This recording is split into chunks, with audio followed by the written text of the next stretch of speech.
सत श्री अकाल। Punjabi radio USA सुन रहे हो तुसी ते इस समय खबरों का विशेष प्रोग्राम खबर ते नज़र लैके तुहाडे सामने रूबरू आ। इस प्रोग्राम दे विच खबरां जिहड़ियां पंजाब ते भारत दे नाल सरोकार रखदियां ने उन्हां दा विश्लेषण हुंदा है ते विश्लेषण करन दे लई साडे नाल विशेष तौर ते मौजूद रहिंदे ने मिंटू गुरसरिया जी। सो स्वागत करते हैं मिंटू जी का। तो उस तो बाद एक एक करके खबरां ते पावांगे चानना। सो सत श्री अकाल मिंटू जी। जी शुक्रिया सारिਆਂ ਨੂੰ सत श्री अकाल जी। जी सो मिंटू जी रुख हुण आपां खबरां दा करदे हां। बनवारी लाल पुरोहित बहुत एक्टिव ने पंजाब नूं लैके, पंजाब दे मुद्दिआं नूं लैके। ਇਹਦੇ ਵਿੱਚ ਹੁਣ ਉਹ ਸਹੀ ਕਿੰਨੇ ਨੇ ਗਲਤ ਕਿੰਨੇ ਨੇ ਇਹ ਤਾਂ ਕਾਨੂੰਨੀ ਤਰੀਕੇ ਨਾਲ ਵੇਖਣ ਵਾਲੀ ਗੱਲ ਹੈ, ਪਰ ਆਪਾਂ ਚਾਨਣਾ ਪਾਈਏ। ਉਹ ਕਹਿੰਦੇ ਨੇ ਕਿ 19 ਤੇ 20 ਜੂਨ ਨੂੰ ਜਿਹੜਾ ਵਿਧਾਨ ਸਭਾ ਸੈਸ਼ਨ ਸੱਦਿਆ ਸੀ ਉਹ ਗੈਰ ਕਾਨੂੰਨੀ ਸੀ। ਪੱਤਰ ਪੁੱਤਰ ਵੀ ਲਿਖੇ ਜਾ ਰਹੇ ਨੇ ਇੱਕ ਦੂਸਰੇ ਨੂੰ, ਜਿਹਦੇ ਚ ਮੁੱਖ ਮੰਤਰੀ ਸਾਹਿਬ ਨਹੀਂ ਕਹਿੰਦੇ ਹੁੰਦੇ, ਕਹਿੰਦੇ ਲਵ ਲੈਟਰ ਭੇਜੇ ਜਾ ਰਹੇ ਨੇ। ਸੋ ਇੱਥੇ ਜਿਹੜਾ ਚਾਨਣਾ ਪਾਇਓ ਕਿ ਮਾਜਰਾ ਕੀ ਹੈ 19-20 ਵਾਲੇ ਜਿਹੜੇ ਸੈਸ਼ਨ ਨੂੰ ਲੈ ਕੇ ਰੌਲਾ ਚੱਲ ਰਿਹਾ ਹੈ। देखो गल की है कि जदों तुसी आर्टिकल 153 ते जाओगे ना जी, उस तो लैके फिर अगे तुरे चलोगे तो तकरीबन 200 तक ये राजपाल दी शक्तियां दी व्याख्या है जां राजपाल दी जिम्मेवारियां दी व्याख्या है। वैसे अगे भी चले जांदा पर जे इत्थों तक वेखीए आपां तो मेन पंगा जिहड़ा है पंगा पैंदा जिवें आपां हुण देखदे हां, तुसीं देखिया होना कि बई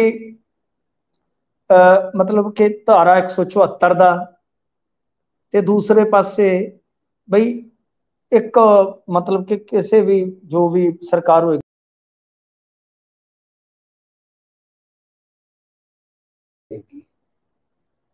सो ये दो मतलब कि इस वेले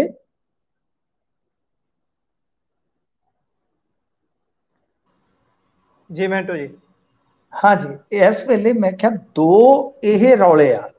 राजपाल कहते हैं कि भाई जेड़ा ओह मेरा पार्ट है जी मतलब कि जेड़ी शक्ति मेरी है कि भाई तुसी जवाबदेह होना है, ठीक है ना, कि तुसी मैनू जवाब देना है, तुसी जवाब दोगे हर हालत च दोगे।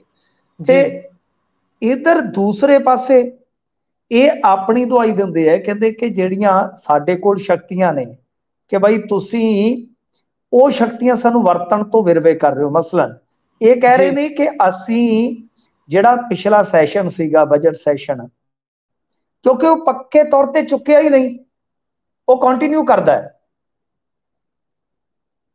हेलो जी जी मिंटू जी। जी हाँ आवाज आ रही? जी जी आ रही है। हाँ जी मेरे कहने का मतलब है कि जो इत्थे लड़ाई का एक विषय है, लड़ाई का यही है कि जिदा मतलब कि जो पंजाब सरकार आ वो कह रही है कि भाई गल यह है कि तुसी सानू सैशन जिहड़ा है वो गैर संविधानक नहीं करार दे सकते, गैर विधानक करार नहीं दे सकते। जी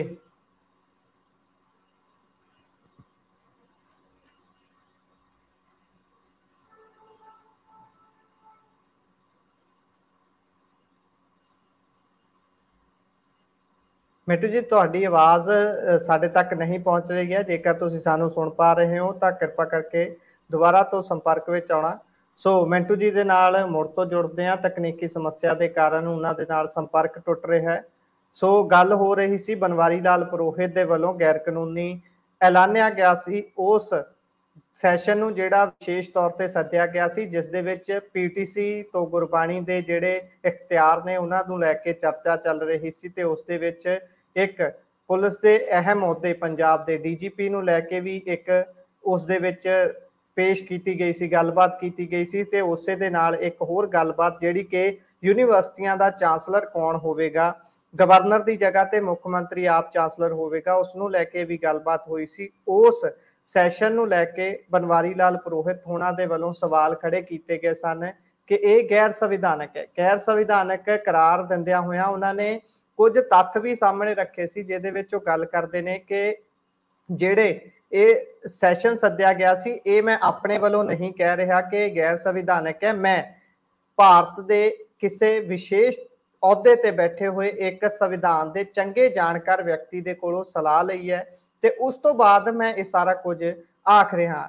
ਇਹ ਇਸ ਵਿੱਚ ਜੇਕਰ ਹੋਰ ਗੱਲ ਕਰੀਏ ਅੱਗੇ ਜਾ ਕੇ ਤਾਂ ਇਹ ਗੱਲ 19 ਤੇ 20 ਜੂਨ ਨੂੰ ਬੁਲਾਏ ਗਏ ਸੈਸ਼ਨ ਦੀ ਹੋ ਰਹੀ ਹੈ। ਉਹਦੇ ਵਿੱਚ ਬਨਵਾਰੀ ਲਾਲ ਪੁਰੋਹਿਤ ਬਹੁਤ ਸਾਰੀਆਂ ਗੱਲਾਂ ਰੱਖਦੇ ਨੇ। ਉਹ ਇਹ ਵੀ ਕਹਿੰਦੇ ਨੇ ਕਿ ਇਹ ਜਿਹੜਾ ਸੈਸ਼ਨ ਸੀ ਇਹ ਬਜਟ ਸੈਸ਼ਨ ਦੇ ਨਾਲ ਅੱਗੇ ਵਧਾਇਆ ਗਿਆ ਸੀ, ਪਰ ਬਜਟ ਨੂੰ ਲੈ ਕੇ ਤਾਂ ਇਹਦੇ ਵਿੱਚ ਕੋਈ ਗੱਲ ਹੀ ਨਹੀਂ ਕੀਤੀ ਗਈ। ਸੋ ਅੱਗੇ ਮਿੰਟੂ ਜੀ ਚਾਨਣਾ ਪਾਉਣਗੇ। ਇੱਕ ਵਾਰ ਮੁੜ ਤੋਂ ਮਿੰਟੂ ਜੀ ਸਾਡੇ ਨਾਲ ਜੁੜ ਗਏ ਨੇ। ਜੀ ਮਿੰਟੂ ਜੀ।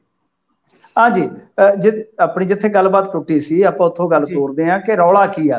रौला इहो आ कि झगड़ा जिहड़ा देखो पता की है कि जेकर सैशन जिहड़ा हुंदा है ना, सैशन नूं पक्के तौर ते चुक्या नहीं जांदा तां फिर की है कि तुसीं ओह सैशन बुला सकदे हो, इहदे च कोई शक नहीं, कोई दो राय नहीं। हुण इत्थे मैं मतलब कि इह तां क्लीयर हो गया ना कि इन्हां दा लफड़ा की है, रौला की है कि राजपाल जी कहंदे आ कि बई इह गैर संविधानक है। ਹੁਣ ਇਹ ਗੈਰ ਸੰਵਿਧਾਨਕ ਕਿਵੇਂ ਆ? ਉਹਨਾਂ ਨੇ ਮਤਲਬ ਕਿ ਆਪਣੇ ਨਾਲ ਲੀਗਲ ਓਪੀਨੀਅਨ ਵੀ ਸਾਰੇ ਉਹ ਜਿਹੜੇ ਆ ਉਹ ਭੇਜਣੇ ਆ। ਮੈਨੂੰ ਲੱਗਦਾ ਕਿ ਅੱਜ ਵੀ ਭੇਜੇ ਹੋਣਗੇ। ਕੁਝ ਜਿਹੜੇ ਬਿੱਲ ਹੈ ਉਹਨਾਂ ਬਾਰੇ ਵੀ ਉਹਨਾਂ ਨੇ ਲੀਗਲ ਓਪੀਨੀਅਨ ਲਏ ਹੋਣਗੇ, ਜਿਹੜੇ ਉਹ ਸਾਰੇ ਨਾਲ ਦਰਜ ਹੋ ਜਾਣੇ ਆ। ਅੱਛਾ, ਹੁਣ ਇਹ ਰੌਲਾ ਕਿੱਥੇ ਆ? ਇਹ ਗੱਲ ਕਲੀਅਰ ਹੋ ਗਈ ਕਿ ਝਗੜਾ ਹੈ ਕੀ, ਰੌਲਾ ਕਿੱਥੇ ਜਾਪਦਾ। ਇਹਦੀ ਇੱਕ ਛੋਟੀ ਜੀ ਮਿਸਾਲ ਦਿੱਤੀ ਆ ਭਾਰਤੀ ਜਨਤਾ ਪਾਰਟੀ ਦੇ ਬੜੇ ਸੀਨੀਅਰ ਤਰਜਮਾਨ ਨੇ ਅਨਿਲ ਸਰੀਨ, ਜਿਹੜੇ ਕਿ ਵਕਾਲਤ ਵੀ ਕਰਦੇ ਆ ਜੀ। ਉਹਨਾਂ ਨੇ ਇੱਕ ਚੈਨਲ ਤੇ ਡਿਬੇਟ ਦੇ ਦੌਰਾਨ ਇਸ ਗੱਲ ਦਾ ਖੁਲਾਸਾ ਕੀਤਾ ਕਿ ਦਰਅਸਲ ਰਾਜਪਾਲ ਜੀ ਨੇ ਇਸ ਸੈਸ਼ਨ ਨੂੰ ਪੱਕੇ ਤੌਰ ਤੇ ਖਤਮ ਕਰ ਦਿੱਤਾ ਸੀ। ਇੱਕ ਚੀਜ਼ ਮੈਂ ਤੁਹਾਨੂੰ ਹੋਰ ਦੱਸ ਦੇਵਾਂ ਕਿ ਜਿਹੜਾ ਸਾਲ ਦਾ ਪਲੇਠਾ ਹੁੰਦਾ ਹੈ ਨਾ ਕੋਈ ਵੀ ਸੈਸ਼ਨ, ਉਹਦੀ ਇਜਾਜ਼ਤ ਰਾਜਪਾਲ ਤੋਂ ਲੈਣੀ ਹੀ ਪਵੇਗੀ। ਉਹਨੂੰ ਤੁਸੀਂ ਕੰਟੀਨਿਊ ਨਹੀਂ ਕਰ ਸਕਦੇ। ਖਾਸ ਤੌਰ ਤੇ ਬਜਟ ਸੈਸ਼ਨ ਉਹਦੀ ਤਾਂ ਹੀ ਇਹ ਸੁਪਰੀਮ ਕੋਰਟ ਚ ਗਏ ਸੀਗੇ ਨਾ, ਯਾਦ ਹੋਣਾ ਤੁਹਾਨੂੰ। ਉਹਨਾਂ ਨੇ ਇਜਾਜ਼ਤ ਨਹੀਂ ਸੀ ਦਿੱਤੀ ਤਾਂ ਬਜਟ ਹੀ ਨਹੀਂ ਸੀ ਪੇਸ਼ ਹੋ ਸਕਦਾ। ਤਾਂ ਇਹ ਆ ਕਿ ਰਾਜਪਾਲ ਇਹ ਕਹਿੰਦੇ ਆ ਕਿ ਉਸ ਵੇਲੇ ਇਸ ਸੈਸ਼ਨ ਨੂੰ ਖਤਮ ਕਰ ਚੁੱਕੇ ਸੀ ਤੇ ਹੋ ਸਕਦਾ ਉਹ ਕਹਿੰਦੇ ਕਿ ਸਪੀਕਰ ਨੇ ਰਿਕਾਰਡ ਦੇ ਵਿੱਚ ਇਸ ਨੂੰ ਅਡਜਰਨਡ ਹੀ ਕਰਾਰ ਦੇ ਦਿੱਤਾ ਹੋਵੇ। ਇੱਥੇ ਆ ਕੇ ਹੁਣ ਪਸੂੜੀ ਪੈ ਗਈ ਆ। ਤਾਂ ਕੁੱਲ ਮਿਲਾ ਕੇ ਇਹ ਇੱਕ ਫੈਕਚੁਅਲ ਕੌਨਫਲਿਕਟ ਹੈ। ਹੁਣ ਤਥਾਤਮਕ ਇਹ ਜਿਹੜਾ ਚੱਲਦਾ ਪਿਆ ਟਕਰਾ, ਉਹਦੇ ਵਿੱਚ ਕੌਣ ਸੱਚਾ ਹੈ ਕੌਣ ਝੂਠਾ, ਉਹ ਤਾਂ ਸਾਰਾ ਰਿਕਾਰਡ ਨਿਕਲੇਗਾ ਫੇਰ ਹੀ ਪਤਾ ਲੱਗਣਾ ਹੈ ਨਾ। ਪਰ ਇਸ ਵੇਲੇ ਪਸੂੜੀ ਜਿਹੜੀ ਹੈ ਉਹ ਵੱਧਦੀ ਪਈ ਆ। ਪਿਛਲੇ ਦਿਨਾਂ ਚ ਆਪਾਂ ਦੇਖਿਆ ਕਿ ਹਮਲਾਵਰ ਹੋਏ ਸਨ ਭਗਵੰਤ ਮਾਨ, ਤੇ ਹੁਣ ਇਹਨਾਂ ਨੇ ਚਿੱਠੀ ਲਿਖ ਕੇ ਇੱਕ ਤਰ੍ਹਾਂ ਨਾਲ ਕਹਿ ਲਓ ਕਿ ਹਿਸਾਬ ਕਿਤਾਬ ਬਰਾਬਰ ਕਰਨ ਦਾ ਯਤਨ ਕੀਤਾ। ਹੁਣ ਦੇਖਦੇ ਆ ਅੱਗੇ ਕੀ ਹੁੰਦਾ। ਪਰ ਗਵਰਨਰ ਬਨਾਮ ਮੁੱਖ ਮੰਤਰੀ ਬਹੁਤ ਤਗੜੀ ਪਸੂੜੀ ਪੈ ਚੁੱਕੀ ਆ ਜੀ। ਸੋ ਵੇਖਾਂਗੇ ਅੱਗੇ ਬਣਦਾ ਕੀ ਹੈ। ਪਰ ਅੱਗੇ ਚੱਲੀਏ, ਭਾਜਪਾ ਦੇ ਪੰਜਾਬ ਪ੍ਰਧਾਨ ਇਸ ਸਮੇਂ ਜਦੋਂ ਤੋਂ ਪੰਜਾਬ ਦੇ ਪ੍ਰਧਾਨ ਉਹਨਾਂ ਨੂੰ ਬਣਾਇਆ ਗਿਆ ਫੁੱਲ ਐਕਟਿਵ ਨੇ ਜਾਖੜ ਸਾਹਿਬ, ਤੇ ਜਾਖੜ ਸਾਹਿਬ ਨੇ ਹੁਣ ਟਿੱਪਣੀ ਕੀਤੀ ਹੈ ਆਪ ਦੇ ਵਿਧਾਇਕਾਂ ਨੂੰ ਲੈ ਕੇ। ਉਹ ਕਹਿੰਦੇ ਨੇ ਕਿ ਲੋਕ ਹੜ੍ਹਾਂ 'ਚ ਡੁੱਬ ਰਹੇ ਆ ਤੇ ਆਪ ਦੇ ਵਿਧਾਇਕ ਫੋਟੋਆਂ ਖਿਚਵਾਉਣ ਦੇ ਵਿੱਚ ਪੂਰੇ ਮਸਰੂਫ ਨੇ। ਹਾਂਜੀ, ਦੇਖੋ ਖੁਦ ਇਹ ਤੇ ਆਪ ਗਏ ਸੀਗੇ ਜਿੱਦਣ ਨਾ ਫਿਰੋਜ਼ਪੁਰ ਪਹਿਲੇ ਦਿਨ ਜੀ। ਉੱਥੇ ਜਿਹੜੇ 2-2 3-3 ਘੰਟਿਆਂ ਤੋਂ ਲੋਕ ਬੈਠੇ ਸੀ, ਉਹਨਾਂ ਨੂੰ ਮਿਲਣ ਦੀ ਥਾਂ ਤੇ ਪਹਿਲਾਂ ਪੱਤਰਕਾਰਾਂ ਦੇ ਨਾਲ ਹੀ ਗੱਲਬਾਤ ਕਰਨ ਰੁੱਝ ਗਏ ਸੀਗੇ ਤੇ ਲੋਕਾਂ ਨੇ ਨਾਰਾਜ਼ ਹੋ ਕੇ ਤੇ ਨਾਅਰੇਬਾਜ਼ੀ ਵੀ ਕੀਤੀ ਸੀਗੀ। ਖੈਰ, ਜੋ ਜਾਖੜ ਸਾਹਿਬ ਕਹਿ ਰਹੇ ਆ ਇਹ ਕੁਛ ਹੱਦ ਤੱਕ ਠੀਕ ਆ, ਪਰ ਇਹ ਨਹੀਂ ਹੈ ਕਿ ਹਰ ਇੱਕ ਬੰਦਾ ਫੋਟੋ ਸੈਸ਼ਨ ਕਰਵਾ ਕੇ ਰਾਜ਼ੀ ਹੈ। ਹਰ ਇੱਕ ਬੰਦੇ ਦੀ ਤਮੰਨਾ, ਵੈਸੇ ਤਾਂ ਆਪਾਂ ਨੂੰ ਪਤਾ ਹੈ ਇੱਥੇ ਵੀ ਹੁਣ 4 ਕੇਲੇ ਫੜਾ ਕੇ ਮਰੀਜ਼ ਨੂੰ ਤੇ 6 ਫੋਟੋਆਂ ਫੇਸਬੁੱਕ ਤੇ ਪਾਈਆਂ ਹੁੰਦੀਆਂ, ਵੇਖਿਆ ਨਾ ਤੁਸੀਂ। ਤੇ ਉਹ ਕੇਲੇ ਫੜਾਉਣ ਵਾਲੇ ਵੀ 4 ਦੇ ਬਜਾਏ 8-7 ਹੁੰਦੇ ਆ। ਤਾਂ ਗੱਲ ਇਹ ਆ ਕਿ ਹਰੇਕ ਬੰਦਾ ਬਈ ਸੋਚਦਾ ਹੀ ਆ, ਆਪਣੀ ਮਸ਼ਹੂਰੀ ਤਾਂ ਚਾਹੁੰਦਾ ਹੀ ਆ ਹਰੇਕ ਬੰਦਾ। ਰਾਜਨੀਤਿਕ ਬੰਦਿਆਂ ਨੂੰ ਤਾਂ ਹੁਣ ਮਜਬੂਰਨ, ਪਹਿਲਾਂ ਤਾਂ ਪੀਏ ਸ਼ਕੀਏ ਹੁੰਦੇ ਸੀ, ਹੁਣ ਆ ਫੋਟੋਗ੍ਰਾਫਰ ਰੱਖਣੇ ਪੈਂਦੇ ਨੇ, ਉਹਨਾਂ ਨੂੰ ਐਡੇ ਐਡੇ ਕੈਮਰੇ ਲੈ ਕੇ ਦਿੱਤੇ ਨੇ ਉਹਨਾਂ। ਹੁਣ ਉਹ ਫੋਟੋਆਂ ਆਪਣੀ ਥਾਂ ਤੇ ਆ। ਅੱਛਾ ਕੰਮ ਵੀ ਕੀਤਾ ਇਹਨਾਂ ਦੇ ਕੁਝ ਵਿਧਾਇਕਾਂ ਨੇ ਤੇ ਵਾਕਿਆ ਫੋਟੋ ਸੈਸ਼ਨ ਹੀ ਕਰਵਾਏ ਆ। ਤਾਂ ਜਿਹੜੇ ਹੁਣ ਹੈਗੇ ਨੇ ਨਾ ਸੁਨੀਲ ਜਾਖੜ ਦਰਅਸਲ ਗੱਲ ਇਹ ਨਹੀਂ ਹੈ ਕਿ ਉਹਨਾਂ ਦਾ ਬਿਆਨ ਕੀ ਆ, ਗੱਲ ਇਹ ਹੈ ਕਿ ਉਹ ਬਿਆਨ ਦੇ ਕਿੱਥੇ ਰਹੇ ਨੇ। ਉਹ ਜਾ ਰਹੇ ਨੇ ਲੋਕਾਂ ਦੇ ਵਿੱਚ। ਤੁਸੀਂ ਵੇਖੋ, ਇਹ ਉਹੀਓ ਭਾਜਪਾ ਹੈ ਜਿਸ ਨੂੰ ਗਲੀਆਂ 'ਚ, ਜਿਸ ਨੂੰ ਸੱਥਾਂ 'ਚ ਵੜਨਾ ਔਖਾ ਹੋ ਗਿਆ ਸੀਗਾ। ਅੱਜ ਹੌਲੀ ਹੌਲੀ ਭਾਜਪਾ ਜਿਹੜੀ ਹੈ ਉਹ ਮਤਲਬ ਕਿ ਲੋਕਾਂ ਤੱਕ ਪਹੁੰਚ ਰਹੀ ਹੈ। ਇਹ ਚੀਜ਼ ਨੋਟ ਕਰਨ ਵਾਲੀ ਆ। ਹੁਣ ਲੋਕਾਂ ਦੇ ਵਿੱਚ ਜਾ ਕੇ ਤਾਂ ਸਰਕਾਰ ਦਾ ਗੁਣਗਾਨ ਤਾਂ ਕਰਨੋਂ ਰਹੇ, ਸਰਕਾਰ ਨੂੰ ਤਾਂ ਨਿਸ਼ਾਨੇ ਤੇ ਹੀ ਲੈਣਗੇ ਨਾ। ਤਾਂ ਇਹ ਹੈ ਕਿ ਇਹ ਇੱਕ ਤਾਂ ਹੁਣ ਜਦੋਂ ਜਾਂਦੇ ਨੇ ਜਿਹੜੇ ਇਹਨਾਂ ਦੇ ਲੀਡਰ ਨੇ ਪੁਰਾਣੇ ਕਾਂਗਰਸ ਦੇ ਜਾਂ ਭਾਜਪਾ ਦੇ ਪੁਰਾਣੇ, ਉਹਨਾਂ ਦੇ ਨਾਲ ਰਾਬਤਾ ਕਰਦੇ ਆ, ਗੱਲਬਾਤ ਕਰਦੇ ਆ। ਇਸ ਦਰਮਿਆਨ ਇਹੋ ਜੀ ਤੁਹਾਨੂੰ ਪਤਾ ਇਹਨਾਂ ਦੀ ਤਨਜ਼ਬਾਜ਼ੀ ਕਰਨ ਦੀ ਵੀ ਇੱਕ ਹੈ ਕਲਾ ਹੈ ਉਹਨਾਂ ਦੇ ਵਿੱਚ। ਪਰੰਤੂ ਸਭ ਤੋਂ ਵੱਡੀ ਗੱਲ ਇਹ ਆ ਕਿ ਉਹ ਜਾ ਕੇ ਹੜ੍ਹਾਂ ਵਾਲੇ ਇਲਾਕਿਆਂ 'ਚ ਉੱਥੇ ਲੋਕਾਂ 'ਚ ਖੜ ਕੇ ਗੱਲ ਕਰ ਰਹੇ ਨੇ। ਇਹ ਭਾਜਪਾ ਵਾਸਤੇ ਆਪਾਂ ਕਹਿ ਸਕਦੇ ਹਾਂ ਕਿ ਅੱਛੀ ਗੱਲ ਆ। ਬਾਕੀ ਉਹਨਾਂ ਦਾ ਆਪਣਾ ਨਜ਼ਰੀਆ ਹੁੰਦਾ ਹਰੇਕ ਸਿਆਸਤਦਾਨ ਦਾ। ਠੀਕ ਆ, ਕੁਛ ਲੋਕਾਂ ਨੇ ਇੱਥੇ ਬਹੁਤ ਫੋਟੋਆਂ ਖਿਚਵਾਈਆਂ, ਫੋਟੋਆਂ ਖਿਚਵਾਉਣ ਦੇ ਮਾਰੇ ਉਹ ਤਾਂ ਆਪਾਂ ਨੂੰ ਵੀ ਪਤਾ ਨਾ ਕਿ ਸਿੱਧੂ ਮੂਸੇ ਵਾਲੇ ਦੇ ਘਰੇ ਵੀ ਬਹੁਤ ਸਾਰੇ ਲੋਕ ਉਹ ਇਸੇ ਕਰਕੇ ਜਾਂਦੇ ਸੀ ਕਿ ਅਸੀਂ ਵੀ ਕੋਈ ਫੋਟੋ ਵੀਡੀਓ ਪਾ ਲਈਏ। ਸਾਰੇ ਨਹੀਂ ਮੈਂ ਕਹਿੰਦਾ, ਕੁਛ ਲੋਕਾਂ ਦੀ ਭਾਵਨਾ ਅਜਿਹੀ ਸੀਗੀ ਜਿਨ੍ਹਾਂ ਨੇ ਉਹਦੇ ਚੋਂ ਵੀ ਤੁਹਾਨੂੰ ਪਤਾ ਮਸ਼ਹੂਰੀ ਲੱਭੀ। ਇਹੋ ਜਿਹੇ ਲੋਕ ਹੁੰਦੇ ਆ, ਇਹੋ ਜਿਹੇ ਲੋਕ ਹਰ ਥਾਂ ਤੁਹਾਨੂੰ ਮਿਲ ਜਾਣਗੇ ਜਿਨ੍ਹਾਂ ਦਾ ਕੰਮ ਹੁੰਦਾ ਬਈ ਗਾਏ ਬਗਾਏ ਕੋਈ ਫੋਟੋ ਮਿਲ ਗਈ ਬਸ ਤਾਂ ਠੀਕ ਹੈ, ਦਬਤੀ ਚੇਪਤੀ। ਤਾਂ ਅਸੀਂ ਉਹ ਸਿਆਸਤ 'ਚ ਵੀ ਵੇਖਦੇ ਹਾਂ, ਅਸੀਂ ਆਮ ਸਮਾਜ 'ਚ ਵੀ ਵੇਖਦੇ ਹਾਂ।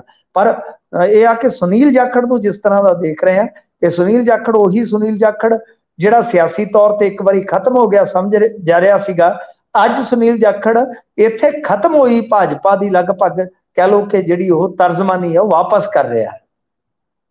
ਜੀ ਸੋ ਇਹ ਤਾਂ ਹੈ, ਲਗਾਤਾਰ ਜ਼ੋਰ ਲਾਇਆ ਜਾ ਰਿਹਾ ਹੈ। 24 ਦੇ ਲਈ ਵੀ ਤਿਆਰੀਆਂ, ਖਬਰਾਂ ਆਉਂਦੀਆਂ ਨੇ ਕਿ ਸ਼ੁਰੂ ਹੋ ਚੁੱਕੀਆਂ ਨੇ, ਪੂਰੇ ਜ਼ੋਰਾਂ ਸ਼ੋਰਾਂ ਦੇ ਨਾਲ ਅੰਦਰੋਂ ਤਿਆਰੀ ਹੋ ਰਹੀ ਹੈ। ਸੋ ਅੱਗੇ ਚੱਲਦੇ ਹਾਂ, ਸੰਤ ਸੀਚੇਵਾਲ ਹੋਣਾ ਦੀ ਗੱਲ ਕਰਦੇ ਹਾਂ। ਪਹਿਲਾਂ ਤਾਂ ਕਹਿੰਦੇ ਸੀ ਕਿ ਉਹ ਛੁੱਟੀ ਮੰਗ ਰਹੇ ਨੇ ਰਾਜ ਸਭਾ ਤੋਂ ਇਸ ਵਾਰ ਦੇ ਇਜਲਾਸ ਦੇ ਲਈ, ਪਰ ਹੁਣ ਕਹਿੰਦੇ ਰਾਜ ਸਭਾ ਚੋਂ ਪੰਜਾਬ ਵਿੱਚ ਆਏ ਹੜ੍ਹਾਂ ਦਾ ਮੁੱਦਾ ਚੁੱਕਣਗੇ ਜੀ। ਮੈਨੂੰ ਲੱਗਦਾ ਕਿ ਉਹਨਾਂ ਤੱਕ ਸਾਡੀ ਗੱਲ ਜ਼ਰੂਰ ਪਹੁੰਚੀ ਹੋਏਗੀ, ਸਾਡੀ ਅਪੀਲ ਜ਼ਰੂਰ ਪਹੁੰਚੀ ਹੋਏਗੀ। ਤਾਂ ਅਸੀਂ ਵਾਰ-ਵਾਰ ਕਹਿ ਰਹੇ ਸੀਗੇ ਕਿ ਉਹਨਾਂ ਨੂੰ ਜਾਣਾ ਚਾਹੀਦਾ ਹੈ। ਪੰਜਾਬ ਦੀ ਜੋ ਹਾਲਤ ਹੈ ਉਹਨਾਂ ਨੂੰ ਜ਼ਰੂਰ ਉੱਥੇ ਖੜ ਕੇ ਉਸ ਹਾਲਤ ਨੂੰ ਬਿਆਨਣਾ ਚਾਹੀਦਾ ਹੈ। ਸਾਡੇ ਵਾਸਤੇ ਮੁਆਵਜ਼ਾ ਮੰਗਣਾ ਚਾਹੀਦਾ ਹੈ, ਸਾਡੇ ਵਾਸਤੇ ਕੋਈ ਪੈਕੇਜ ਮੰਗਣਾ ਚਾਹੀਦਾ ਹੈ, ਕਿਉਂਕਿ ਇਹਨਾਂ ਦੀ ਆਵਾਜ਼ ਦਾ ਅਸਰ ਹੋਏਗਾ, ਇਹਨਾਂ ਦੀ ਆਵਾਜ਼ ਨਜ਼ਰ ਅੰਦਾਜ਼ ਨਹੀਂ ਕੀਤੀ ਜਾ ਸਕਦੀ।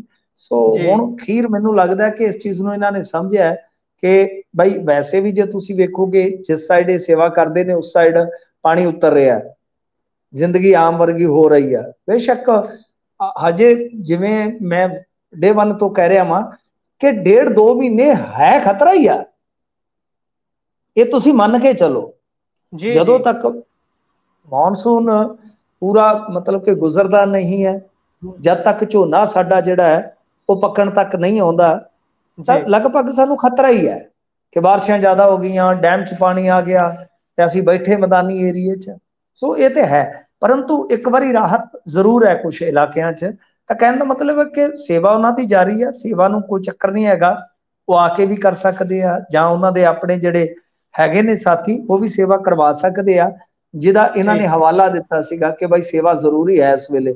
ਤਾਂ ਮੈਨੂੰ ਲੱਗਦਾ ਕਿ ਕੁਝ ਜ਼ਰੂਰ ਆਮ ਆਦਮੀ ਪਾਰਟੀ ਨੇ ਸੋਚਿਆ ਹੋਵੇਗਾ, ਕੁਝ ਆਵਾਜ਼ਾਂ ਜਿਹੜੀਆਂ ਗਈਆਂ ਹੱਕ ਦੇ ਵਿੱਚ ਕਿ ਤੁਹਾਨੂੰ ਜਾਣਾ ਚਾਹੀਦਾ ਤੇ ਇਹਨਾਂ ਨੇ ਗੌਰ ਕੀਤਾ, ਚੰਗੀ ਗੱਲ ਆ। ਮੈਂ ਤਾਂ ਕਹਿੰਦਾ ਕਿ ਹਰਭਜਨ ਸਿੰਘ ਨੂੰ ਵੀ ਆਪਣੀ ਗੱਲ ਉੱਥੇ ਰੱਖਣੀ ਚਾਹੀਦੀ ਆ, ਕਿਉਂਕਿ ਤੁਹਾਨੂੰ ਯਾਦ ਹੋਏਗਾ ਨਾ ਜਦੋਂ ਉੱਥੇ ਮਣੀਪੁਰ ਦੇ ਵਿੱਚ ਹਿੰਸਾ ਸ਼ੁਰੂ ਹੋਈ ਆ ਤਾਂ ਸਭ ਤੋਂ ਪਹਿਲਾਂ ਮੈਰੀ ਕਾਮ ਨੇ ਟਵੀਟ ਕੀਤਾ ਸੀਗਾ। ਮੈਰੀ ਕਾਮ ਦੇ ਟਵੀਟ ਤੋਂ ਬਾਅਦ ਹੀ ਭਾਰਤੀ ਮੀਡੀਆ ਨੇ ਕਵਰ ਕਰਨਾ ਸ਼ੁਰੂ ਕੀਤਾ ਸੀਗਾ। ਮੈਰੀ ਕਾਮ ਨੇ ਕਿਹਾ ਸੀਗਾ ਕਿ ਮੇਰਾ ਮਣੀਪੁਰ ਸੜ ਰਿਹਾ ਹੈ, ਅੰਗਰੇਜ਼ੀ 'ਚ ਸੀਗਾ, ਤਾਂ ਪੰਜਾਬੀ 'ਚ ਆਪਾਂ ਲੱਥਾ ਕਰਕੇ ਕਹਿ ਰਹੇ ਹਾਂ। ਤਾਂ ਗੱਲ ਇਹ ਹੈ ਕਿ ਭਾਈ ਹੁਣ ਉਸੇ ਤਰ੍ਹਾਂ ਇਹ ਜਿਵੇਂ ਹਰਭਜਨ ਸਿੰਘ ਹੈ, ਇਹਨਾਂ ਦੀ ਆਵਾਜ਼ ਵੀ ਬੁਲੰਦ ਜੇ ਹੋ ਜਾਵੇ ਤੇ ਚੰਗੀ ਗੱਲ ਆ। ਬਾਕੀ ਦੂਸਰੇ ਪਾਸੇ ਕਾਂਗਰਸ ਦੇ ਜਿਹੜੇ ਹੈਗੇ ਨੇ ਲੋਕ ਸਭਾ ਮੈਂਬਰ, ਰਾਜ ਸਭਾ ਦੇ ਵਿੱਚ ਤਾਂ ਸੁੱਖ ਨਾਲ ਹੁਣ ਕੋਈ ਰਿਹਾ ਹੀ ਨਹੀਂ, ਤਾਂ ਗੁਰਜੀਤ ਔਜਲਾ, ਮੁਹੰਮਦ ਸਦੀਕ, ਅਮਰ ਸਿੰਘ, ਮਨੀਸ਼ ਤਿਵਾੜੀ, ਇਹ ਜਿੰਨੇ ਸਾਰੇ ਆ ਇਹਨਾਂ ਨੇ ਵੀ ਆਵਾਜ਼ ਚੁੱਕੀ ਆ, ਆਵਾਜ਼ ਚੁੱਕਣੀ ਵੀ ਚਾਹੀਦੀ ਇਹਨਾਂ ਨੂੰ। ਤਾਂ ਰਾਜ ਸਭਾ ਦੇ ਵਿੱਚ ਇਹ ਚੱਕਣ ਆਵਾਜ਼ ਤਾਂ ਮੇਰੇ ਖਿਆਲ ਦੇ ਨਾਲ ਬਿਹਤਰ ਹੋਏਗਾ। ਬਹੁਤ ਚੰਗੀ ਗੱਲ ਆ ਇਹਨਾਂ ਨੇ ਫੈਸਲਾ ਜਿਹੜਾ ਕੀਤਾ, ਅੱਜ ਖਬਰਾਂ ਲੱਗੀਆਂ ਨੇ ਕਿ ਸੀਚੇਵਾਲ ਸਾਹਿਬ ਜਾਣਗੇ ਜੀ ਉੱਥੇ ਪੰਜਾਬ ਦੀ ਗੱਲ ਕਰਨਗੇ। ਤਾਂ ਇਹ ਕੋਈ ਆਸਾਨ ਨਹੀਂ ਹੈ, ਆਪਾਂ ਨੂੰ ਸਾਰਿਆਂ ਨੂੰ ਪਤਾ ਹੀ ਆ ਕਿ ਆਦੇ ਹੁੰਦੇ ਨਾ ਕਿ ਬਈ ਜਿੱਥੇ ਜੰਮੇ ਪਲੇ ਹੋਈਏ ਉਥੋਂ ਦਾ ਭਲਾ ਚਾਹੀਏ। गल ये है कि भाई हुण सानू ये वेखण दी जरूरत होएगी कि ये किद्दां उत्थे आवाज बुलंद करदे आ ते उस आवाज दे विच जो दर्द होएगा उस दर्द दा एहसास केंद्र नूं हुंदा है कि वो बेदर्द बनी रहेगी। ये वेखण वाली गल होए जी। सो इन्हां दा तुसीं जिस तरह पिछली वारी जदों आपां गल कर रहे सी कि छुट्टी चाहुंदे ने, उस समय दस्सिया सी कि इन्हां दा किन्ना सत्कार है। सो सत्कार वजों भी इन्हां दी गल वल सारे ध्यान भी देणगे ते मुद्दा चकना भी बनदा है। सो अगे चलदे हां, गल नशे दी करदे हां। नशा इस समय पंजाब दे विच कह सकदे हां कि सेंट्रल पॉइंट बनिया होया सारियां गल्लां दा। जिहड़ी भी गल कोई करदा है घूम फिर के नशे ते आ जांदी है, क्योंकि तुहाडे एरिए च तां वैसे भी इस समय नशे का मुद्दा पूरे जोर फड़ के लगा होया है, प्रोटेस्ट हो रहे हैं लगातार। ते हुण खबर आई है कहंदे 22 साला लड़की की मौत हो गई है नशे की ओवरडोज नाल। आ तुसीं देख लो जी, कदे सुनिया तुसीं इन्हां 2-3 सालां च कि कोई बंदा नशे की किल्लत करके मर गया पंजाब च, जी, कि उन्होंने नशा नहीं मिलिया? नशा ज्यादा करके मर रहे ने। ਤਾਂ ਇਹ ਵੇਖੋ ਗੱਲ ਕੀ ਹੈ ਕਿ ਪੰਜਾਬ ਪੁਲਿਸ ਇੱਕ ਪਾਸੇ ਤੇ ਅੱਜ ਡਰਾਈਵ ਚਲਾ ਰਹੀ ਸੀ, ਕੁਝ ਜ਼ਿਲ੍ਹਿਆਂ ਦੇ ਵਿੱਚ ਤਲਾਸ਼ੀਆਂ ਵਗੈਰਾ ਹੋ ਰਹੀਆਂ ਸੀਗੀਆਂ, ਤਾਂ ਦੂਸਰੇ ਪਾਸੇ ਕਿ ਇੱਕ 22 ਸਾਲ ਦੀ ਲੜਕੀ, ਹਿਸਾਬ ਲਾ ਲਓ 22 ਸਾਲ ਦੀ ਲੜਕੀ, ਉਹਦੀ ਓਵਰਡੋਜ਼ ਨਾਲ ਮੌਤ ਹੋ ਜਾਂਦੀ ਹੈ। ਇਹ ਮਹਿਤਾਬਗੜ੍ਹ ਮਹੱਲੇ ਦੀ ਸੀਗੀ। ਤਾਂ ਖੈਰ ਹੁਣ ਦੇਖਣ ਵਾਲੀ ਗੱਲ ਹੈ ਕਿ 22 ਸਾਲ ਦੀ ਕੁੜੀ ਲੱਗੀ, 22 साल की कुड़ी एक छोटी जी जिंदगी जी के ते भाई खत्म हो गई। ते लुधियाने च जे तुसी देखोगे ना, ये लुधियाने का मामला है ना, लुधियाने दे विच एक वीडियो होर वायरल होई पई आ जिहदे च एक बुरी हालत दे विच जनानी आ तरले पाउण डई आ कि सरकारे मैनू बचा ला, मेरे 3 जवाक आ, मैं मर जांगी जी।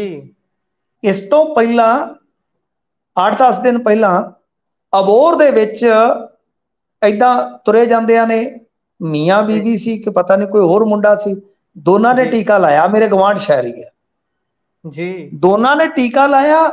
जनानी नूं घबराहट होई, उन्हें भज के किसी दे घरों पानी मंगिया, वो पानी लैण गया ते हिसाब ला लो उन्हां दे विहड़े च खित्ती हो गई, उत्थे ही मर गए। इस तो पहला बठिंडे भी एक ओवरडोज नाल कुड़ी मरी सीगी, एक बच गई सीगी, एक मर गई सी। ਤਾਂ ਇਹ ਚੀਜ਼ਾਂ ਜਿਹੜੀਆਂ ਨੇ ਉਹ ਜਦੋਂ ਅਸੀਂ ਕਿਤੇ ਅੱਜ ਤੋਂ 8-7 ਸਾਲ ਪਹਿਲਾਂ ਬੋਲਦੇ ਸਾਂ ਨਾ ਗੁਰਪ੍ਰੀਤ ਜੀ, ਬਹੁਤ ਵੱਡਾ ਵਿਰੋਧ ਝੱਲਣਾ ਪੈਂਦਾ ਸੀਗਾ। ਅਸੀਂ ਉਦੋਂ ਹੀ ਕਹਿਣਾ ਸ਼ੁਰੂ ਕਰ ਦਿੱਤਾ ਸੀਗਾ ਕਿ ਨਸ਼ਾ ਹੁਣ ਬਾਈ ਜਨਾਨੀਆਂ ਤੱਕ ਪਹੁੰਚ ਰਿਹਾ ਜੀ। ਤਾਂ ਉਦੋਂ ਤੁਹਾਨੂੰ ਪਤਾ ਕੁਝ ਬੰਦਿਆਂ ਦਾ ਕੰਮ ਹੁੰਦਾ ਟਰੋਲ ਕਰਨਾ ਹਰ ਇੱਕ ਗੱਲ ਤੇ ਕਿ ਪੰਜਾਬ ਦੇ ਦੁਸ਼ਮਣ ਹੈ, ਕਾਮਰੇਡ ਆ, ਫਲਾਂ ਆ, ਟਮਕਾਂ ਆ, ਪਰ ਅਸਲੀਅਤ ਜਿਹੜੀ ਹੁੰਦੀ ਹੈ ਨਾ ਉਹ ਫਿਰ ਸਮਾਂ ਪਾ ਕੇ ਬਾਹਰ ਆ ਜਾਂਦੀ ਹੈ। ਆ ਤੁਸੀਂ ਦੇਖ ਲਓ ਹੁਣ ਤੁਹਾਡੇ ਸਾਹਮਣੇ ਆ, ਇਹ ਚੀਜ਼ਾਂ ਰੋਕਣੀਆਂ ਬਣਦੀਆਂ। ਹਾਲੇ 2 ਦਿਨ ਗੁਜ਼ਰੇ ਆ, ਮੋਗੇ ਦੇ ਵਿੱਚ ਇੱਕ ਕੁੜੀ ਡਿੱਗਦੀ ਐ ਲੜਖੜਾਉਂਦੀ, ਉਹਦਾ ਵੀਡੀਓ ਵਾਇਰਲ ਹੋਇਆ ਸੀ, ਤੁਹਾਨੂੰ ਯਾਦ ਹੋਣਾ। ਇੱਕ ਅੰਮ੍ਰਿਤਸਰੋਂ ਇਸੇ ਤਰ੍ਹਾਂ ਕੁੜੀ, ਇੱਕ ਨੇ ਚੂੜਾ ਪਾਇਆ ਹੋਇਆ ਸੀਗਾ ਤਾਂ ਉਹਦਾ ਵੀਡੀਓ ਵਾਇਰਲ ਹੋ ਗਿਆ ਸੀਗਾ। ਤਾਂ ਸਾਡੇ ਲਈ ਇਹ ਬੜੀ ਦੁਖਾਂਤਕ ਕਹਾਣੀ ਹੈ ਕਿ ਅਸੀਂ ਤੇ ਰੋ ਰਹੇ ਸੀਗੇ ਕਿ ਸਾਡੇ ਬਈ ਜਵਾਕ ਮਰ ਰਹੇ ਆ, ਮੁੰਡੇ ਮਰ ਰਹੇ ਆ, इधर दूसरे पासे हुण जनानियां मरनियां भी शुरू हो गई, कुड़ियां मरनियां भी शुरू हो गई साडियां। ते जे असी हाले भी एवें सियासीकरण करी चलीए, हरेक मुद्दे दा जाबां दा भेड़ करी चलीए, तो फिर बहुत गलत है, बहुत गलत आ। सरकार दे विच वो शख्स भी बैठे आ जिहड़े हरेक ओवरडोज दी मौत ते उदों गज गज लम्मा पोस्ट पा के दुआइयां पै दिंदे सी। पत्रकारिता चो गए, अज उन्हां दे बुल क्यों सीते गए ने बई? एडियां किहड़ियां मजबूरियां ने? घट्टो घट देखो गल ये आ कि तुहाडियां कुर्सियां कोई जनाजे थोड़ी है जिहदे ते उतर नहीं सकदे। तां तुसीं अज बोलो ते सही, असीं नहीं कहंदे कि सरकार जिहड़ी है बई माड़ी हुंदी आ, सरकार दा मुश्क आउंदा है। तुसीं जाओ सरकारां दा हिस्सा बनो, पर जो तुहाडे हिस्से कोई लड़ाई आई आ वो तां लड़ो ना जी, अज उहनूं अणगौलिया ना करो। ਤਾਂ ਕਹਿਣ ਦਾ ਮਤਲਬ ਇਹੋ ਆ ਕਿ ਸਿੰਥੈਟਿਕ ਡਰੱਗ ਤੇ ਜਿੰਨੀ ਜਲਦੀ ਕੋਈ ਸੋਸ਼ਲੀ ਮਤਲਬ ਕਿ ਕੰਪੇਨ ਚਲਾ ਕੇ, ਸੋਸ਼ਲੀ ਅਵੇਅਰਨੈਸ ਪ੍ਰੋਗਰਾਮ ਚਲਾ ਕੇ ਤੁਸੀਂ ਕਾਬੂ ਪਾ ਲਓਗੇ ਤਾਂ ਬਿਹਤਰ ਹੋਏਗਾ। ਕਿਉਂਕਿ ਅੱਜ ਸ਼ੁਰੂ ਕਰੋਗੇ ਗੁਰਪ੍ਰੀਤ ਜੀ ਇਹਦੇ ਨਤੀਜੇ 5-10 ਸਾਲਾਂ ਨੂੰ ਜਾ ਕੇ ਮਿਲਨੇ ਨੇ, ਤੇ ਜੇ 5-10 ਸਾਲਾਂ ਨੂੰ ਸ਼ੁਰੂ ਕਰੋਗੇ ਤਾਂ ਉਹਦੇ ਨਤੀਜੇ ਫੇਰ ਮਿਲਦਿਆਂ ਮਿਲਦਾ ਪਤਾ ਨਹੀਂ ਦਹਾਕੇ ਤੋਂ ਵੀ ਵੱਧ ਸਮਾਂ ਲੱਗ ਜਾਵੇ। ਤਾਂ ਦੇਖਦੇ ਆ, ਪਰ ਬਹੁਤ ਬੁਰੀ ਹਾਲਤ ਆ, ਬਹੁਤ ਹੀ ਬੁਰੀ ਹਾਲਤ ਆ। ਜਿਹੜੇ ਮਰਜ਼ੀ ਪਿੰਡ ਦਾ ਨਾਂ ਲੈ ਲਓ, ਬਸ ਅੱਗੋਂ ਲੋਕ ਆਪੇ ਹੀ ਰੋਣ ਲੱਗ ਪੈਂਦੇ ਆ ਕਿ ਸਾਡੇ ਪਿੰਡ ਵੀ ਭਰਾਵਾ ਇਹੋ ਹਾਲ ਆ।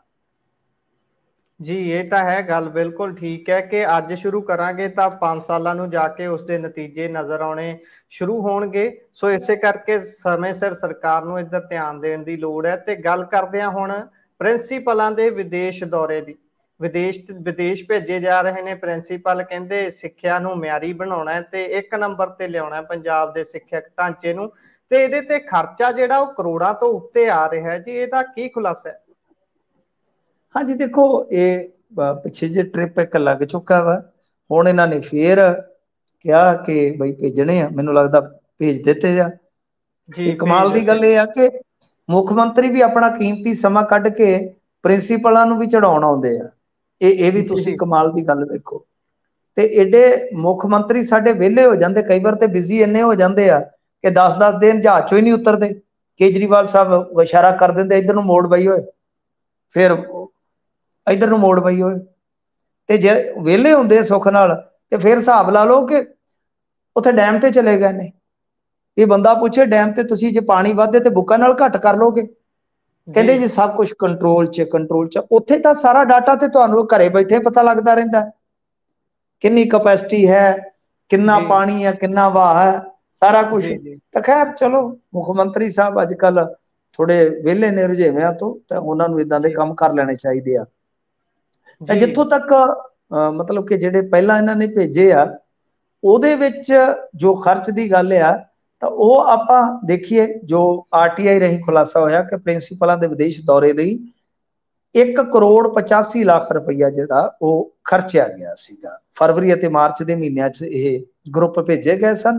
ਵੈਸੇ ਕੋਈ ਪੈਸਾ ਜ਼ਿਆਦਾ ਨਹੀਂ, ਜੇ ਸਾਨੂੰ ਫਾਇਦਾ ਮਿਲੇ ਨਾ ਤਾਂ ਕੋਈ ਗੱਲ ਨਹੀਂ ਹੈ। ਦੇਖੋ ਸਿੱਖਿਆ ਤੇ ਤਾਂ ਅਸੀਂ ਖਰਚ ਕਰਨਾ ਹੀ ਹੈ ਨਾ, पर ओदा की फायदा मिलता है वो तो हुण सिक्ख्या वाले ही दस सकते हैं, सिक्ख्या महकमे वाले जां जिहड़े उत्थे स्टूडेंट पढ़ते हैं। सानूं तो पता नहीं, चलो ये कर लो तुसीं, ठीक है भेज दिते आ, ओदा कोई सानूं कोई फायदा भी तो मिले ना जी।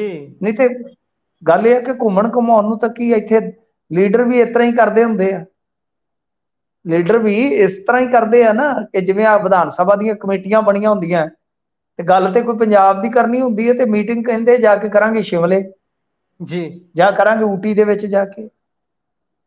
ते गल ये आ कि भाई जे तां रिजल्ट वधिया ने तां कोई इहदे च कोई दिक्कत परेशानी नहीं है। जिथे इन्ना पैसा ये खाधी जांदे आ वड्डे ढिड्डां वाले, ਉਹ 15-15 ਹਜ਼ਾਰ ਟੈਲੀਫੋਨ ਦੇ ਹੀ ਛਕੀ ਜਾਂਦੇ ਆ।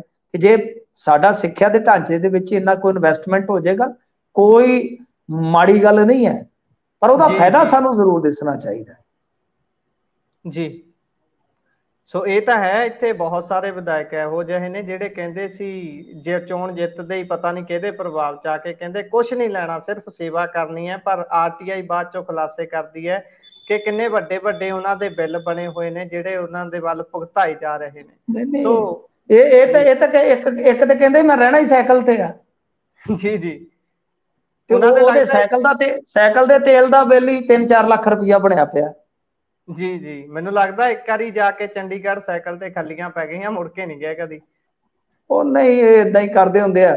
ਜਦੋਂ ਪਹਿਲੀ ਵਾਰੀ ਚੀਮਾ ਸਾਹਿਬ ਜਿੱਤੇ ਤੇ ਰੋਡਵੇਜ ਦੀ ਬੱਸ 'ਚ ਚੜ ਕੇ ਗਏ ਸਨ, ਤੇ ਹੁਣ ਕੋ ਇਹਨਾਂ ਨੂੰ ਕਿ ਅੱਛਾ, ਤੇ ਜਦੋਂ ਇਹ ਹਾਰ ਜਾਂਦੇ ਆ ਆਸ਼ੂ ਫਿਰਦਾ ਕਿ ਨਹੀਂ ਸੜਕ ਤੇ ਮੇਲ ਦਾ ਜੀ ਜੀ ਜੀ। ਅੱਜ ਉਹਦੀ ਵੀਡੀਓ ਵਾਇਰਲ ਹੋਈ, ਕਿਵੇਂ ਕੱਲਾ ਹੀ ਤੁਰਿਆ ਫਿਰਦਾ। ਇਹ ਚੋਚਲੇ ਹੁੰਦੇ ਇਹਨਾਂ ਦੇ ਜੀ ਜੀ, ਇਹ ਤਾਂ ਹੈ। ਸੋ ਅੱਗੇ ਚੱਲਦੇ ਹਾਂ, ਗੱਲ ਕਰਦੇ ਹਾਂ ਬੀਜੇਪੀ ਦੇ ਵਿਧਾਇਕ ਦੀ। ਬਹੁਤ ਘੱਟ ਇਦਾਂ ਦੇਖਣ ਨੂੰ ਮਿਲਦਾ ਵੀ ਬੀਜੇਪੀ ਵਾਲੇ ਆਪਣੀ ਸਰਕਾਰ ਨੂੰ ਘੇਰਨ, ਤੇ ਇੱਕ ਬੀਜੇਪੀ ਵਿਧਾਇਕ ਨੇ ਅਜਿਹਾ ਕੀਤਾ ਜੀ। ਕਿੱਥੋਂ ਦਾ ਇਹ ਮਾਮਲਾ? ਦੇਖੋ ਇਹ ਮਣੀਪੁਰ ਹਿੰਸਾ ਦਾ ਹੀ ਮਾਮਲਾ ਹੈ। ਮਣੀਪੁਰ ਦੇ ਵਿੱਚ ਤੁਹਾਨੂੰ ਪਤਾ ਜੋ ਕੁਝ ਹੋ ਰਿਹਾ ਹੈ, ਤਾਂ ਉੱਥੇ ਦਾ ਮਸਲਾ ਥੋੜਾ ਅਲੱਗ ਹੈ। ਨਾਰਥ ਈਸਟ ਦੇ ਵਿੱਚ ਜਦੋਂ ਇਸ ਤਰ੍ਹਾਂ ਦੀਆਂ ਗੱਲਾਂ ਹੁੰਦੀਆਂ ਨਾ, ਫਿਰ ਪੋਲੀਟੀਕਲੀ ਬਈ ਥੋੜਾ ਪ੍ਰੈਸ਼ਰਾਈਜ਼ ਵੀ ਮਹਿਸੂਸ ਹੁੰਦਾ ਹੈ ਨਾ, ਸਿਆਸਤਦਾਨਾਂ ਦਾ ਮਾਹੌਲ, ਕਿਉਂਕਿ ਲੋਕ ਉੱਥੇ ਜਿਹੜੀ ਅਸਲੀਅਤ ਉਹਦੇ ਤੋਂ ਵਾਕਫ ਹੁੰਦੇ ਨੇ। ਤਾਂ ਭਾਰਤੀ ਜਨਤਾ ਪਾਰਟੀ ਦਾ ਇਹ ਹੈਗਾ ਵਿਧਾਇਕ, ਇਹਨਾਂ ਦੇ ਨਾਮ ਵੈਸੇ ਥੋੜੇ ਔਖੇ ਹੁੰਦੇ, ਮੈਂ ਉਚਾਰਨ ਦਾ ਜ਼ੋਰ ਲਾਉਣਾ, ਪਾਉਲੀਨ ਲਾਲ ਹੌਕਿਪ। ਇਹਨੇ ਇੱਥੋਂ ਤੱਕ ਦੋਸ਼ ਲਾ ਦਿੱਤਾ ਹੈ ਕਿ ਬਈ ਸਰਕਾਰ ਦੀ ਮਿਲੀ ਭੁਗਤ ਹੈ, ਰਾਜ ਸਰਕਾਰ ਵੀ ਹਿੰਸਾ 'ਚ ਸ਼ਾਮਲ ਹੈ। ਬਹੁਤ ਵੱਡੀ ਗੱਲ ਹੈ। ਤੇ ਨਾਲ ਉਹਨੇ ਕਿਹਾ ਕਿ ਹਿੰਸਾ ਤੇ ਜੇ 2.5 ਮਹੀਨੇ ਦੇ ਵਿੱਚ ਕਾਬੂ ਨਹੀਂ ਪਾਇਆ ਜਾ ਸਕਿਆ ਤਾਂ ਫਿਰ ਇਹਦੇ ਵਿੱਚ ਸਰਕਾਰ ਦੀ ਸ਼ਮੂਲੀਅਤ ਹੈ। ਇੰਡੀਆ ਟੁਡੇ ਦੇ ਵਿੱਚ ਉਹਨਾਂ ਨੇ ਅੱਜ ਇੱਕ ਆਰਟੀਕਲ ਲਿਖਿਆ ਤੇ ਇਹ ਸਾਹਿਬ ਜਿਹੜੇ ਪਾਉਲੀਨ ਲਾਲ ਆ, ਇਹ ਉਹਨਾਂ 10 ਵਿਧਾਇਕਾਂ ਦੇ ਵਿੱਚ ਇੱਕ ਨੇ ਜਿਨ੍ਹਾਂ ਨੇ ਮਈ ਦੇ ਵਿੱਚ ਮੁੱਖ ਮੰਤਰੀ ਐਨ ਬੀਰੇਨ ਸਿੰਘ ਨੂੰ ਲੈਟਰ ਲਿਖ ਕੇ ਰਾਜ ਦੇ ਵਿੱਚ ਕੁੱਕੀ ਬਹੁਗਿਣਤੀ ਜ਼ਿਲ੍ਹਿਆਂ ਦੇ ਵਿੱਚ ਇੱਕ ਅਲੱਗ ਪ੍ਰਸ਼ਾਸਨ ਦੀ ਮੰਗ ਕੀਤੀ ਸੀਗੀ ਜੀ। ਮਤਲਬ ਇਹਨਾਂ ਨੇ ਇੱਕ ਮੰਗ ਚੁੱਕੀ ਸੀਗੀ ਕਿ ਬਈ ਜਿਵੇਂ ਹੁਣ ਤੁਸੀਂ ਦੇਖੋ ਨਾ ਕਿ ਕੁਝ ਜ਼ਿਲ੍ਹਿਆਂ 'ਚ ਮੈਤਾਈ ਜਿਹੜੇ ਆ ਉਹ ਬਹੁਗਿਣਤੀ 'ਚ ਆ, ਜਿਵੇਂ ਹਿੱਲ ਤੇ ਵੈਲੀ 2 ਇਲਾਕੇ ਆ ਤੇ ਇੱਕ 'ਚ ਕੁੱਕੀ, ਵੀ ਉਹਨਾਂ ਨੂੰ ਅਲੱਗ ਬਣਾ ਦਿਓ, ਉਹਨਾਂ ਦੀ ਇੱਕ ਬਈ ਖੁਦ ਮੁਖਤਿਆਰੀ ਅਲੱਗ ਕਾਇਮ ਕਰ ਦਿਓ। ਤੇ ਇਹ ਅੱਗੇ ਵੀ ਰਿਹਾ, ਬਹੁਤ ਵੱਡਾ ਰੌਲਾ ਰਿਹਾ। ਮੈਨੂੰ ਲੱਗਦਾ ਗੁਰਪ੍ਰੀਤ ਜੀ ਹੁਣ ਇਹਨਾਂ ਦੀਆਂ ਗੱਲਾਂ ਤੇ ਚਲੋ ਦੇਖੋ ਇਹ ਖੁਦ ਸਰਕਾਰ ਦਾ ਹਿੱਸਾ ਨੇ, ਇਹਨਾਂ ਦੀਆਂ ਗੱਲਾਂ ਨੂੰ ਕੌਣ ਰੱਦ ਕਰ ਸਕਦਾ, ਪਰ ਮੈਨੂੰ ਲੱਗਦਾ ਕਿ ਜਿਸ ਪੱਧਰ ਤੇ ਹੁਣ ਲੜਾਈ ਆ ਗਈ, ਜਦੋਂ ਪੱਤਰਕਾਰ ਹੁਣ ਮਤਲਬ ਕਿ ਲੜਾਈ ਆ ਗਈ ਇਸ ਪੱਧਰ ਤੇ ਆ ਗਈ ਕਿ ਹੁਣ ਪੱਤਰਕਾਰ ਬੇਸ਼ੱਕ ਉਹਨੂੰ ਕਿਸੇ ਵੀ ਤਰੀਕੇ ਨਾਲ ਦੇਖਦੇ ਹੋ, ਜਿਹੜੇ ਨੈਸ਼ਨਲ ਮੀਡੀਆ ਕਵਰ ਕਰਦੇ ਆ, ਪਰ ਸਭ ਤੋਂ ਵੱਡੀ ਗੱਲ ਇਹ ਆ ਜੀ, ਜਿਹੜੀ ਗੱਲ ਕਹਿਣ ਵਾਲੀ ਆ ਉਹ ਇਹੋ ਆ ਕਿ ਜਿਸ ਪੱਧਰ ਤੇ ਲੜਾਈ ਪਹੁੰਚ ਗਈ ਹੈ ਇਹਨਾਂ ਦੀ ਨਾਅਹਲੀਅਤ ਕਰਕੇ ਜਾਂ ਸਰਕਾਰ ਬਚਾਉਣ ਦੇ ਚੱਕਰ ਦੇ ਵਿੱਚ, ਉਹ ਲੜਾਈ ਹੁਣ ਐਸੀ ਆ ਕਿ ਮੈਨੂੰ ਨਹੀਂ ਲੱਗਦਾ 2 ਭਾਈਚਾਰੇ ਉੱਥੇ ਇੱਕ ਜਗ੍ਹਾ ਤੇ ਇਕੱਠੇ ਰਹਿ ਪਾਉਗੇ। ਤੁਸੀਂ ਦੇਖ ਹੀ ਸਕਦੇ ਹੋ ਨਾ, ਖਾਸ ਤੌਰ ਤੇ ਜੋ ਔਰਤਾਂ ਨਾਲ ਦਰਿੰਦਗੀ ਹੋਈ, ਤਾਂ ਉਸ ਤੋਂ ਬਾਅਦ ਤੇ ਇਹ ਬਹੁਤ ਜ਼ਿਆਦਾ ਫਰਕ ਪੈ ਗਿਆ, ਬਹੁਤ ਹੀ ਜ਼ਿਆਦਾ ਫਰਕ ਪੈ ਗਿਆ। ਮੈਨੂੰ ਤਾਂ ਇਉਂ ਜਾਪਦਾ ਕਿ ਹੁਣ ਬਹੁਤ ਮੁਸ਼ਕਲ ਹੈ ਕਿ ਇਸ ਤਰ੍ਹਾਂ ਜਿੱਦਾਂ ਹੁਣ ਆਪਾਂ ਦੇਖਦੇ ਹਾਂ ਕਿ ਉੱਥੇ ਇੱਕ ਦੂਜੇ ਤੇ ਗੋਲੀਆਂ ਭਰਾਈਆਂ ਜਾ ਰਹੀਆਂ, ਜਿਉਂਦੇ ਸਾੜੇ ਜਾ ਰਹੇ ਆ, ਬਹੁਤ ਜ਼ਿਆਦਾ ਹਿੰਸਾ ਹੈ। ਤਾਂ ਮੈਨੂੰ ਲੱਗਦਾ ਕਿ ਬਹੁਤ ਮੁਸ਼ਕਲ ਹੈ ਕਿ ਦੋਵੇਂ ਹੁਣ ਭਾਈਚਾਰੇ ਉੱਥੇ ਟਿਕ ਟਿਕਾ ਕਰ ਲੈਣਗੇ। ਜੀ ਇਹ ਤਾਂ ਹੈ, ਔਖਾ ਤਾਂ ਹੈ, ਪਰ ਸਰਕਾਰਾਂ ਜਾਣਦੀਆਂ ਨੇ ਰਾਹ ਕੋਈ ਕੱਢਣਾ ਵੀ ਚਾਹੀਦਾ ਹੈ, ਕਿਉਂਕਿ ਸੱਚੀ ਮਨੀਪੁਰ ਇਸ ਸਮੇਂ ਸੜ ਰਿਹਾ ਹੈ। ਅੱਗੇ ਚੱਲਦੇ ਹਾਂ, ਗੱਲ ਭਲਵਾਨਾਂ ਦੀ ਕਰਦੇ ਹਾਂ। ਭਲਵਾਨਾਂ ਦੇ ਕੋਲੋਂ ਕਹਿੰਦੇ ਟਰਾਇਲ ਵਾਪਸ ਲੈ ਗਏ। ਨਹੀਂ, ਇਹ ਜਿਹੜੇ ਟਰਾਇਲ ਨਹੀਂ, ਅਸਲ ਦੇ ਵਿੱਚ ਕੀ ਹੈ ਕਿ ਗਾਂ ਤੋਂ ਇਹਨਾਂ ਨੇ ਸਬਕ ਲਿਆ, ਕਿਉਂਕਿ ਕੰਟਰੋਵਰਸੀ ਬਹੁਤ ਜ਼ਿਆਦਾ ਹੋ ਗਈ ਸੀਗੀ। ਤਾਂ ਹੁਣ ਇਹਨਾਂ ਨੇ ਸਿੱਧਾ ਸਾਫ਼ ਸਪਸ਼ਟ ਕਹਿ ਦਿੱਤਾ ਹੈ ਕਿ ਬਾਈ ਜਿਹੜੀ ਛੋਟ ਮਿਲਦੀ ਹੈ ਟਰਾਇਲਾਂ ਵਾਲੀ ਉਹ ਬੰਦ ਕਰ ਦਿੱਤੀ ਜਾਊਗੀ। ਤਾਂ ਤੁਹਾਨੂੰ ਆਪਣੀ ਜਿਹੜੀ ਕਾਬਲੀਅਤ ਹੈ ਉਹ ਸਾਬਤ ਕਰਨੀ ਹੀ ਪਊਗੀ, ਕਿਉਂਕਿ ਬਹੁਤ ਜ਼ਿਆਦਾ ਇਹਦੇ ਤੇ ਵਿਵਾਦ ਹੋ ਰਿਹਾ। ਨੈਸ਼ਨਲ ਲੈਵਲ ਤੇ ਤਾਂ ਮੁੱਦਾ ਬਣਿਆ ਪਿਆ। ਸਾਕਸ਼ੀ ਮਲਿਕ ਜਿਹੜੀ ਖੁਦ ਧਰਨੇ ਦੇ ਵਿੱਚ ਉਹਨਾਂ ਭਲਵਾਨਾਂ ਦੇ ਨਾਲ ਸ਼ਾਮਲ ਸੀ, ਉਹਨੇ ਵੀ ਇਤਰਾਜ਼ ਜਤਾਇਆ ਟਰਾਇਲਾਂ ਦੇ ਛੋਟ ਤੇ। ਤਾਂ ਗਾਂ ਫਿਰ ਜਿਹੜੀ ਹੁਣ ਆਏਗੀ ਵਰਲਡ ਚੈਂਪੀਅਨਸ਼ਿਪ, ਉਹਦੇ ਵਿੱਚ ਇਹਨਾਂ ਨੇ ਤੈਅ ਕਰ ਲਿਆ ਕਿ ਅਸੀਂ ਕਿਸੇ ਨੂੰ ਵੀ ਟਰਾਇਲ ਤੋਂ ਛੋਟ ਨਹੀਂ ਦੇਣੀ। ਹਾਲਾਂਕਿ ਕੁਝ ਲੋਕ ਟਰਾਇਲ ਦੀ ਵਕਾਲਤ ਵੀ ਕਰਦੇ ਆ, ਕੁਝ ਲੋਕ ਟਰਾਇਲ ਦੀ ਛੋਟ ਜਿਹੜੀ ਹੈ ਉਹ ਚਾਹੁੰਦੇ ਆ ਕਿ ਬਰਕਰਾਰ ਰਹਿਣੀ ਚਾਹੀਦੀ ਹੈ। ਦੋਵੇਂ ਚੀਜ਼ਾਂ, ਕੁਝ ਲੋਕ ਇਹਦੀ ਮੁਖਾਲਫਤ ਕਰਦੇ ਆ। ਮੈਂ ਜਿਵੇਂ ਤੁਹਾਨੂੰ ਦੱਸਿਆ ਕਿ ਸਾਕਸ਼ੀ ਮਲਿਕ ਜਿਹੜੀ ਕਿ ਭਲਵਾਨਾਂ ਦੇ ਧਰਨੇ ਦਾ ਖੁਦ ਹਿੱਸਾ ਸੀਗੀ, ਉਹਨੇ ਵੀ ਇਸ ਚੀਜ਼ ਨੂੰ ਬਹੁਤ ਗਲਤ ਕਰਾਰ ਦਿੱਤਾ। ਪਰ ਕੁਝ ਲੋਕ ਕਹਿੰਦੇ ਆ ਕਿ ਭਾਈ ਜੇ ਇਸ ਤਰ੍ਹਾਂ ਦਾ ਮਾਹੌਲ ਹੁੰਦਾ ਤਾਂ ਫਿਰ ਅਭਿਨਵ ਬਿੰਦਰਾ ਜਿਹੜਾ ਸੀਗਾ ਨਾ, ਉਹ ਵੀ ਨਾ ਜਿੱਤ ਪਾਉਂਦਾ, ਕਿਉਂਕਿ ਉਹਦੀ ਤਿਆਰੀ ਵੀ ਜਿਹੜੀ ਬਾਹਰ ਹੋਈ ਸੀਗੀ, ਉਹ ਕੋਈ ਟਰਾਇਲ ਖੇਡ ਕੇ ਨਹੀਂ ਸੀ ਆਇਆ। ਇਸੇ ਤਰ੍ਹਾਂ ਨੀਰਜ ਚੋਪੜਾ, ਉਹ ਵੀ ਕਹਿੰਦੇ ਕਿ ਤਿਆਰੀ ਬਾਹਰ ਕਰਦਾ। ਚਾਨੂ ਜਿਹੜੀ ਹੈ ਉਹ ਵੀ ਤਿਆਰੀ ਬਾਹਰ ਕਰਦੀ ਹੈ ਜੀ। ਮਤਲਬ ਕਿ ਜੇ ਇਸ ਪਾਸੇ ਲੈ ਕੇ ਜਾਓਗੇ ਤਾਂ ਕੁਝ ਲੋਕ ਮਤਲਬ ਕਿ ਟਰਾਇਲਾਂ ਦੀ ਵਕਾਲਤ ਕਰਦੇ ਆ, ਕੁਝ ਲੋਕ ਮੁਖਾਲਫਤ ਕਰ ਰਹੇ ਆ। ਪਰ ਹਾਲ ਦੀ ਘੜੀ ਫੈਸਲਾ ਕਰ ਲਿਆ ਇਹਨਾਂ ਨੇ ਕਿ ਬਈ ਅਸੀਂ ਇਹ ਖਾਸ ਤੌਰ ਤੇ ਕੁਸ਼ਤੀ ਫੈਡਰੇਸ਼ਨ ਵਾਲਿਆਂ ਨੇ ਕਿ ਵਰਲਡ ਚੈਂਪੀਅਨਸ਼ਿਪ ਵਾਸਤੇ ਅਸੀਂ ਇਹ ਪੰਗਾ ਨਹੀਂ ਪਾਉਣਾ ਜੀ। ਸੋ ਮਿੰਟੂ ਜੀ, ਤੁਸੀਂ ਖਬਰਾਂ ਤੇ ਚਾਨਣਾ ਪਾਇਆ, ਤੁਹਾਡਾ ਬਹੁਤ ਬਹੁਤ ਧੰਨਵਾਦ ਜੀ। ਸਤਿ ਸ੍ਰੀ ਅਕਾਲ। ਸਤਿ ਸ੍ਰੀ ਅਕਾਲ। ਸੋ ਇਹ ਸਨ ਸਾਡੇ ਨਾਲ ਮਿੰਟੂ ਗੁਰਸਰੀਆ ਜੀ। ਪ੍ਰੋਗਰਾਮ ਤੁਸੀਂ ਖਬਰ ਤੇ ਨਜ਼ਰ ਸੁਣਿਆ ਹੈ। ਪ੍ਰੋਗਰਾਮ ਤੁਹਾਨੂੰ ਕਿਹੋ ਜਿਹਾ ਲੱਗਿਆ? ਤੁਸੀਂ ਆਪਣੇ ਵਿਚਾਰ ਰਾਏ ਟਿੱਪਣੀ ਸਾਡੇ ਨਾਲ ਕਮੈਂਟ ਬਾਕਸ ਦੇ ਜ਼ਰੀਏ ਸਾਂਝਾ ਕਰ ਸਕਦੇ ਹੋ। ਨਾਲ ਦੀ ਨਾਲ ਜੇਕਰ ਪ੍ਰੋਗਰਾਮ ਤੁਹਾਨੂੰ ਚੰਗਾ ਲੱਗਦਾ ਹੈ ਤਾਂ ਆਪਣੇ ਸਾਥੀਆਂ ਦੇ ਨਾਲ ਇਸ ਨੂੰ ਸਾਂਝਾ ਕਰਨਾ ਬਿਲਕੁਲ ਨਹੀਂ ਭੁੱਲਣਾ। ਜੁੜੇ ਰਹੋ ਪੰਜਾਬੀ ਰੇਡੀਓ USA ਦੇ ਨਾਲ, ਪ੍ਰੋਗਰਾਮਾਂ ਦੀ ਲਗਾਤਾਰ ਬਰਕਰਾਰ ਹੈ। ਮੈਨੂੰ ਦਿਓ ਇਜਾਜ਼ਤ, ਧੰਨਵਾਦ, ਸਤਿ ਸ਼੍ਰੀ ਅਕਾਲ।